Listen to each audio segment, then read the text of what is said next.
Та сайн байцгаана уу? Эсэлтийн ерөнхий шалгалтанд бэлтэж байгаа ахлахангийн сурагчдаа энэ өдрийн мэнд хүргье. Монгол Улсын их сургуулийн Их Британий аймаг судлалын багш Үлзий Наран байна. Эсэлтийн ерөнхий шалгалтын даалгаврын талаарх ээлжид цуврал зөвлөмж хичээлийн маань энэ удаагийн дугаар англи хэлний хэрэглээг шалгах сорилго гэсэн зөвлөмж хичээлээр эхэлж байна.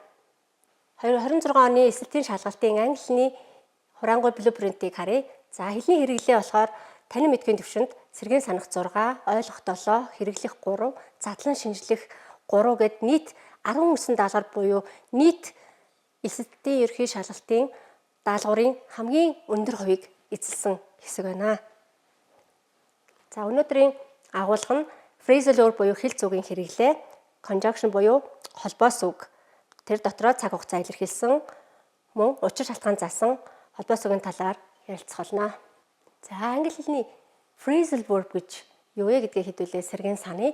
За phrasal verb гэдэг нь англи хэлний үндсэн үйл үг дээр за particle буюу preposition огтур за дайвар үгийг нийлэмжийг бид нэр phrasal verb гэж хэлж байгаа. За phrasal verb нь болохоор үндсэн үйл үгээс энэ нийлэмж нь үндсэн үйл үгээс огт өөр утга санааг илэрхийлдэг. Энэ нийлэмжийг phrasal verb буюу хэлц үйлэг гэж хэлдэг.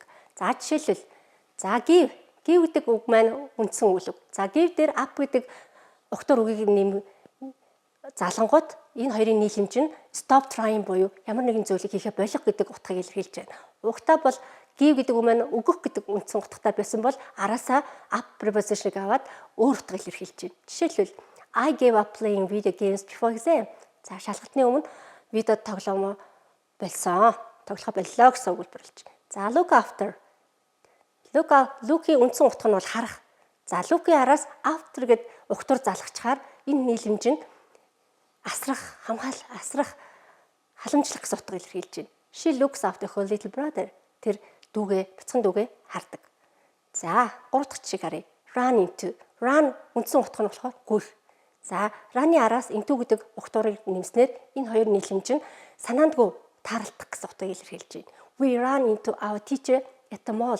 Багштайгаа молд санамсаргүй тааралцсан гэсэн утга байна. За англи хэлний хэл зүг нь дотроо хоёр төрөлтэй байдаг. За intransitive буюу эс тусах, transitive буюу тусах гэсэн хоёр төрөлтэй байдаг. За эс тусах гэдэг phrasal verb нь болохоор хэлцүүлэг маань онцлог нь араасаа тусагдах шаардахгүй. Жишээлбэл wake up, I wake up at 7. Би 7 цагт босдог. За эсвэл sit down, please sit down. За тэгэхээр эдгээр үгнүүд нь араасаа ямар нэгэн тусагдах шаардахгүй. За энэ төрлийн үгнүүдийг болохоор эс тусах хэлцүүлэг гэж байгаа. За тэгвэл тусах үйл үг гэдэг нь болохоор араасаа тусагдах шаарддаг үгийг хэлж байгаа. За англи хэлний тусах хэлцүүг нь дотроо салдаг болон салтуу гэж бас дотроо хуваагдана. За тэгвэл салдаг үг гэж юу хэлэх вэ гэхээр үйл үг болон үйл үгийн нөгөө залгагдсан сул үг энэний хооронд тусагдхан орж байгаа. За энийг болохоо нь бол салдаг бүтцийг хэлж байгаа. Жишээлбэл за энэ нөхцөлд turn off the light, turn the light off. За энэ бол аль холбон болно. За тэгвэл дунд нь байгаа тусагдхан нь pronoun буюу төлөөний үг байх юм бол бид нар ерөөхдөө салгаж хэрэгэлдэг. За жишээлбэл turn it off гэдэг энэ дэр болохоор зөв. Харин turn off it гэвэл энэ буруу байх нэ. За тэгвэл салтгүй гэдэг нь болохоор ерөөхдөө нийт хамгийн түгээмэл хэлц үгнүүдийг хэлж байгаа. За тэднэр нь болохоор ерөөхдөө яг phrasal verb-ийн араас тусагдах шаардна. Жишээлбэл look after the baby гэж хэлэхээс биш look the baby after гэж хэлэхгүй байх нэ. За одоо англи хэлний хамгийн түгээмэл phrasal verb үүсгдэг гол үйл үгнүүд энэ дээр харагдчихэв. За тэгэхээр эсэлтийн ерөнхий шалгалтанд бэлтэж байгаа сурагчдын та бүхэн тэгэхээр хамгийн түгээмэл байгаа эдгээр үгнүүдийн араас орсон угтур үгийн бүх хэрэглийг нь тол бичигнээсээ түүж одоо чэйжлэх хэрэгтэй. За тэгэхээр энэ бол хамгийн одоо түгээмэл альч одоо их сурвалж, ном зохиол хамгийн түгээмэл гардаг шалгалтын дээр ч юм уу тийм ээ. За тэгэхээр энэ үгнүүдтэй холбогдсон тэр нийлэмжүүдийг нь чэйжлэх хэрэгтэй ахнэ. За 2010 оны A хувилбар дээр ирсэн хэлц хэлэгтэй холбогдлолтой даалгавар дээр ярилцъя. За behaves like. За энэ нь тохирсон хариултуудыг нь ажиглалтлаа. За энэ хувилбарын зөв хариулт нь C хувилбар буюу takes after. За takes after гэдэг нь хин нэг одоо эцэг эхийгээ одоо дуурайх гэсэн утгатай үг байх нь. За тэгвэл бусад хувилбарууд нь яагаад болохгүй вэ гэдгийг ярилцъя. За takes to болохоор ямар нэгэн юмд одоо дуртай болж эхлэх гэсэн санаа. За тэгэхээр бас тохиромжгүй. Takes away гэдэг нь болохоор ямар нэг юмыг одоо салгах гэсэн утгатай. За бас болохгүй нэ. За take off гэдэг нь болохоор говц тайлах, эсвэл онгоц хөөрөх гэсэн утгатай. Тэгэхээр бас мөн тохиромжгүй. За хамгийн сүүлд нь болохоор take sober гэх нь за эрх мэдэл олох гэсэн утгатай. Тэгэхээр энэ бусад хувилбарууд нь утгын хувьд ерөөсөө таарахгүй. За хамгийн зөв хувилбар бол takes after буюу хин нэгнийг дуурайх гэсэн хувилбар нь зөв байх нэ. За дараагийн хэлц үгээ дээр ярилцъя. My car engine stopped working, so I called a mechanic. За stopped working. Stopped working ажиллахаа болсон гэсэн утга байна. За энэ тохирох хариултуудыг нь ажиглацгаая.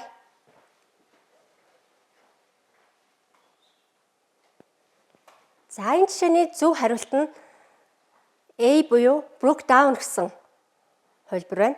За broke down гэдгийн утга нь болохоор ерөөхдөө stopped working буюу ажиллахаа болсон, эвдэрсэн гэсэн утга байна. За тэгвэл бусад хувилбарууд яагаад тохирохгүй вэ гэдгийг ярилцъя. За broke off гэдэг нь болохоор ямар нэг юмыг одоо тусгаарлах гэсэн санаа. Тэгэхээр бас бол тохирохгүй. За broke out. За ямар нэгэн дайн эсвэл одоо гал ч юм уу одоо гинт одоо дүрлзэж асах гэсэн утгатай. За broke in одоо хууль бусаар орж ирэх гэсэн. За broke off-ын хувьд одоо харилцаагаа дуусгах гэх. За тэгэхээр энэ эдгээр хувилбарууд болохоор бидний өгсөн өгүүлбэрт тохиромжгүй сонголтууд байна. За тэгэхээр эндээс broke down буюу за ажиллахаа болсон гэдэг хувилбар нь хамгийн тохиромжтой хувилбар байна. Зөв хувилбар нь. За дараагийн жишээ. Although she had a headache, she continued playing with her son. За continued гэсэн үг байна. Үргэлжлэх гэсэн. Үргэлжлүүлсэн гэсэн утгатай. За хувилбаруудаа ажиглацгаая. За энэ өгүүлбэрийн зөв хувилбар нь went on буюу D хувилбар. Үргэлжлүүлэх гэсэн утгатай. За go on гэдэг нь болохоор ямар нэгэн зүйлийг үргэлжлүүлж хийх гэсэн утга санаа илэрхийлдэг байна. За тэгвэл босод хувилбаруудыг харъя. За go up гэдэг нь went up гэдэг нь болохоор нэмэгдэх гэсэн утгатай. За go out нь болохоор гэрээсээ одоо явах. За эсвэл одоо гал тийм ээ шатж аваад одоо зогсох. За C хувилбар нь болохоор ямар нэг юмд оролцох гэсэн утгатай. Go in for гэдэг. За E хувилбар go off. За энэ болохоор одоо яг тесрэх гэсэн утгатай. За тэгэхээр эдгээр хувилбарууд нь тохиромжгүй. За эндээс тэгэхээр хамгийн тохиромжтой хувилбар нь go on буюу одоо ямыг үргэлжлүүлж хийх гэсэн утгатай. Утга нь тохирох нэ. За дараагийн жишээ харцгаая. I met Billy by chance yesterday. За met уулзах гэсэн утгатай. За энийг тохирох хувилбаруудыг ажиглацгаая.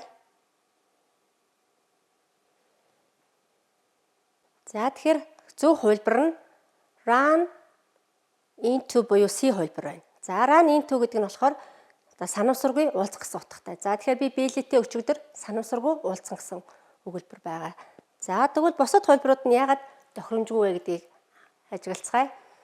За run after болохоор араас нь хөөх гэсэн утгатай. За тохиромжгүй байх нь run over одоо ямар нэгэн тээврийн хэрэгслээр одоо мөргөх. За run out of гэдэг нь болохоор ямар нэг юмны нөөц дуусгах гэсэн утга санаа байдаг. За run off болохоор За одоо өөр шир тийм ээ тооцоо одоо нэмэгдэх гэсэн утгатай байдаг. За тэгэхээр энэ дөрвөн хувилбар болохоор бидний өмнөх одоо өгүүлбэр тохирохгүй хувилбарууд байна. За тэгээд хин нэгдээ санамсаргүй таарах гэдэг хувилбар. Хамгийн зөв хувилбар байх нэ.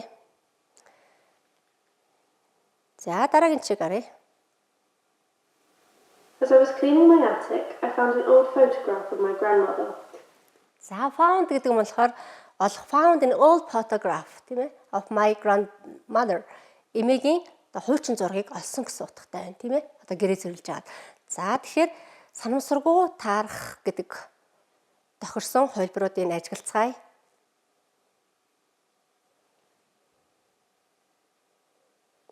За энэ хэсгийн хамгийн зөв хувилбар нь C хувилбар буюу came across. Came across гэдэг нь болохоор санамсаргүй таарах, олох гэсэн утгатай. За тэгвэл бусад хувилбарууд нь ямар утга илэрхийлж байгааг ажиглая. За came round гэдэг нь болохоор одоо зочлох байж болно. За эсвэл одоо ой ухаан одоо буцаж те орох. За ой ухаан эргэж олж авах гэсэн. За came into болохоор өвлөгдөх одоо хүлээж авах. За came back болохоор буцах. Came in болохоор орох гэсэн утгатай.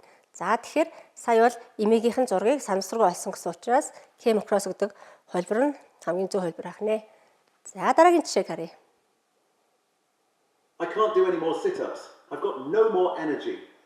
За no more energy гэдэг нь болохоор ямар ч одоо ирч хүчгүй гэсэн утга илэрхийлж байна. За тэгэхээр тохирох хариултуудыг нь ажиглацгаая.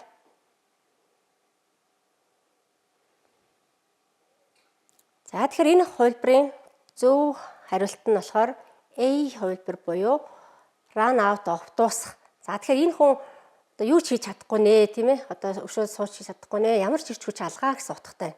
За тэгэхээр ирч хүч нь одоо дууссан, шавхагдсан гэсэн санаагаар run out of буюу A хувилбар нь зөв байх нэ. За бусад хувилбаруудыг харцгаая. За run after гэдэг нь болохоор одоо араас нь мөрдөх. За run over гэдэг нь зохих. За run into гэдэг нь болохоор одоо уулзах, эсвэл шүргэх. За run back гэдэг нь болохоор буцах, тийм ээ? Гүйж яагаад одоо буцаж эргэж гүөх гэсэн утгатай. За тэгэхээр эндээс бидний үндсэн текст минь болохоор нөгөө ирч хүчгүй болцсон гэсэн утга илэрхийлж болохоор run out of нь хамгийн тохиромжтой хувилбар. За дараагийн жишээ гаръя. My school finishes for the summer on June 18. За тэгэхээр хичээл 6 сарын 18-нд одоо дууснаа гэж байна тийм ээ. За тэгэхээр дуусах гэдэг утгыг илэрхийлсэн хувилбаруудаа харцгаая. За тэгэхээр зөв хувилбар нь D хувилбар буюу одоо break up гэсэн хувилбар байна. За тэгэхээр break up гэдгийн үндсэн утга нь болохоор ерөөхдөө яг амлалт эхлээд одоо ингээд сургууль ингээд хичээл одоо дуусгах хэлж яах нь байна. Сургуулийн үйл ажиллагаа дуусгах. My school finishes for the summer on June 18th. За тэгвэл бусад хувилбарууд яагаад тохиромжгүйг харъя. За бусад хэлцүүгнүүдийн үндсэн утгуудыг харъя. За break down болохоор ажиллах зохистой ажиллахгүй болсон. За breaks гэдэг нь болохоор одоо гүйцэд биш тийм ээ. За break out гэдэг нь болохоор гинт эхлэх. За эсвэл break нь болохоор хууль бусаар орох гэсэн утгатай байгаа. За тэгэхээр энэ дээр сургуулийн хичээл дуусж байгаа талаар ярьж байгаа болохоор break up гэдэг нь хамгийн тохиромжтой хувилбар байх нэ. За дараагийн жишээ харъя. Despite the bad weather, our flight to Chicago still left on time. За left. За одоо цаг агаарыг одоо байдлыг эс тооцвол тийм ээ. За манай онгоц яг цагтаа явсан гэж байна тийм ээ. За тэгвэл left, leave гэдэг үгийн өнгөрсөн цаг тийм үү? За одоо хөөрсөн л гэсэн утга илэрхийлэх гэж байна. За тэгвэл энэ тохирсон хувилбарыг харъя. Despite the bad weather, our flight to Chicago still left on time. За тэгэхээр энэ хувилбар дээр зөв хувилбар нь took off буюу хөөрөх гэсэн утгатай тийм ээ. За дараагийн жишээ харъя. За энэ дээр ягаад бусад хувилбарууд тохиромжгүй вэ гэж байна. За take up гэдэг нь болохоор ямар нэгэн шинээр одоо хобби эхлүүлэх. За take over гэдэг нь болохоор одоо их мэдлэлтэй болох тийм ээ. Take after гэдэг нь За адилхан байх, дуурайх. За take down гэдэг нь болохоор одоо бичих эсвэл одоо ямыг устгах гэсэн утгатай. За тэгэхээр энэ дээр бол онгоц хөрөх тухай асуудал ярьж байгаа болохоор took off гэдэг нь зөв хувилбар байх нэ. За дараагийн жишээг харъя. Why don't you visit us for a cup of coffee after work? За visit us. За ажлын дараа яагаад бидэртээ одоо ай кофе уугаад уулзаж болохгүй гэж гэсэн утгатай асуулт байна. За хувилбаруудаа ажиглацгаая.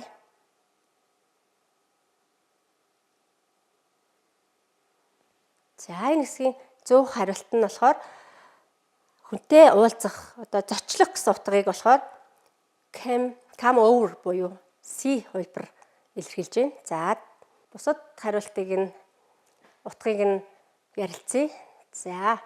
За came from ямар нэгэн тийм одоо их сурвалжаас гаралтай гэсэн үг тийм ээ. За came across болохоор санамсаргүй олох. За came into гэхээр өвлөгдөх гэсэн үг. За come on гэдэг нь болохоор бас урамшуулах эсвэл ямар нэг юм эхлүүлэх гэсэн утга байдаг. За тэгэхээр энэ дээр болохоор найзаагаа ажлын дараа кофенд орж байгаа учраас ерөөхдөө яг come over гэдэг хувилбар нь хамгийн зөв байх нэ. За дараагийн хувилбарыг The policeman chased the burglar for 5 minutes before he finally caught him. За chased одоо араас мөрдсөн гэсэн үг тийм. Цагдаа тэр хулгайчийг одоо барихаас өмнө 5 минут тэрний араас хөөсөн гэж.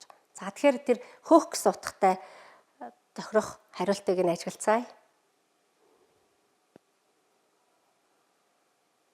За тэгвэл зөв хариулт нь бие хувилбар буюу run after. After араас нь гэсэн утгатай тийм ээ. Тэгэхээр ер нь араас нь гүүн гэдэг нь ерөөхдөө одоо мөшгөх, мөрдөх гэсэн санааг илэрхийлж байгаа. За ингээд англи хэлний хэл цугийн хэрэглээний одоо өмнөх ярьж иржсэн даалгаврууд дээр одоо ярилцлаа. За одоо ингээд базаад ерөөхдөө дүгнэлт хэлвэл за хэл цугийн хувьд шалгалт дээр анхаарах зөвлөмжийн багш нь хүргэе. За ерөөхдөө бол хэл зүгээ шийдлэн дан үгээр нь биш ерөөхдөө үгийг phrase буюу хэлцээр нь чийжлэх хэрэгтэй. За тэгээд мөн аль болохоор зөвхөн утга гэхээс илүү тэр өгүүлбэрээр нь илүү одоо өөрсдөө сайн чийжилж одоо практик ажиллагааг хэвшүүлэх хэрэгтэй. За тэгээд мөн хэл зүгнүүдэд дотор нь бас сэдвэр нь бас ангилж чийжлэх хэрэгтэй. За жишээлбэл аялал жуулчлал юм уу, сургууль юм уу, эсвэл өдөр тутмын амьдралтай холбогдлолтой хэл зүг юм уу гэдгээр нь ингээд одоо ангилвал илүү одоо чийжлэхэд хялбар болно. За одоо тэгээд дараагийн одоо хэлний хэрэглээний нэг хэсэг нь болохоор за conjunction буюу холбоо сүгийн тухай байгаа. За энэ хэсэг дээр болохоор ердөө цаг хугацаа болон учир шалтгааныг илэрхийлсэн холбоо сүгийн одоо хэрэглээний талаар товч ярилцъя. За ердөө цаг хугацаа илэрхийлсэн холбоо сүг гэдэг нь болохоор when, while, after, before гэсэн үгнүүд холбоосууд байгаа тийм ээ. За учир шалтгаан заасан холбоос нь болохоор due to the fact that, because of гэсэн эдгээр холбоосууд орно. За тэгвэл холбоос үг гэж юу хэлдэг вэ гэж чинь. Холбоос үг нь болохоор ерөөхдөө үгийг хэлц болон гишүүн өгүүлбэрийг ингэж ерөөхдөө холбодог. За тэр хэсгийг холбоос гэж нэрлэж байгаа. Тэ холбоо үг.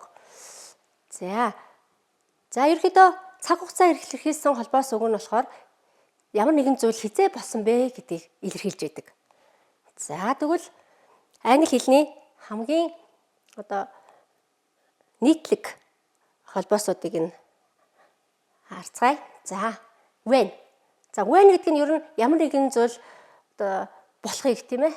Тухайн үед болохыг одоо хизээ болсон бэ гэдгийг илэрхийлж байгаа. За while гэдэг нь болохоор яг зэрэг одоо тухайн яг зэрэг болж байгаа санаан дээр жишээлбэл while-ийг хэрэглэдэг. За after гэдэг нь болохоор ямар нэг юмны дараа, before гэдэг нь болохоор ямар нэгэн юмнаас өмнө тухайн зүйл болсон гэдэг санааг илэрхийлж байдаг.